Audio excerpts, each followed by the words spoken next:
Doctor గారు, నాకు ఎప్పుడూ ఎందుకో భయంగా ఉంటుంది. ఎంత ధైర్యంగా ఉందామని అనుకున్నా ఏదో ఒక భయం అనుక్షణం వెంటాడుతోంది. నా భయం తగ్గడానికి ఏమైనా మందులుంటే చెప్పండి అంటున్నారు. యాంగ్జైటీ డిజార్డర్ అంటాం, యాంగ్జైటీ స్టేట్ అంటాం. అంటే ఆందోళన మనస్తత్వం అర్థం లేనిది. ఫోబియాస్ ఉంటాయి వాళ్ళకి. దేంట్లో ఫోబియాస్ అంటే అర్థం లేని పోయాలి. అలా కాకుండా యాంగ్జైటిక్ పర్సనాలిటీ, యాంగ్జైటిక్ న్యూరోసిస్ అంటాం. న్యూరోటిక్ పర్సనాలిటీస్ ఉంటాయి. న్యూరోటిక్ పర్సనాలిటీ అంటే 100% కూడా అలాగే ఫీల్ అవుతాయి. ఇలాంటి వాళ్ళకి కొంత మందులు వాడచ్చు, మందులు తగ్గచ్చు. అంతకంటే ముఖ్యంగా సైకోథెరపీ, మందులు అసలు అవసరం లేదండి. హౌ టు ఓవర్కమ్ యాంగ్జైటీ, దానికి రిలాక్సేషన్ థెరపీ అంటాం. రిలాక్సేషన్, మనసును ప్రశాంతంగా ఎలా ఉంచుకోవాలి, మనసు ప్రశాంతంగా ఉంచుకోవడానికి మనం నేర్పేట్లయితే ఆ టెక్నిక్ చేసినట్టు చాలా ఉన్నాయి. రిలాక్సేషన్ టెక్నిక్స్ చాలా రకరకాల టెక్నిక్స్ ఉన్నాయి.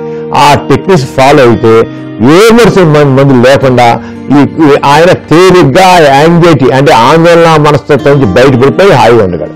అలా కాకుండా మెడిటేషన్ చేయొచ్చు, యోగా చేయొచ్చు, రోజు కాస్త వాకింగ్ చేస్తుంటే, రన్నింగ్ చేస్తుంటే, స్పోర్ట్స్లో పాల్గొంటే చాలా వరకు ఇవన్నీ ప్రయత్నిపోతాయి.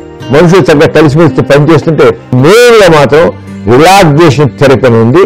ఆ రిలాక్సేషన్ థెరపీతో చాలా ఈజీ. మందులు అసలు అవసరం లేదండి. కానీ మందులు ఉన్నాయి. మందులు ప్రమేయం లేకుండా ఎవరి మట్టుకు వాళ్ళు ఈజీగా దీన్ని బయటపడచ్చు.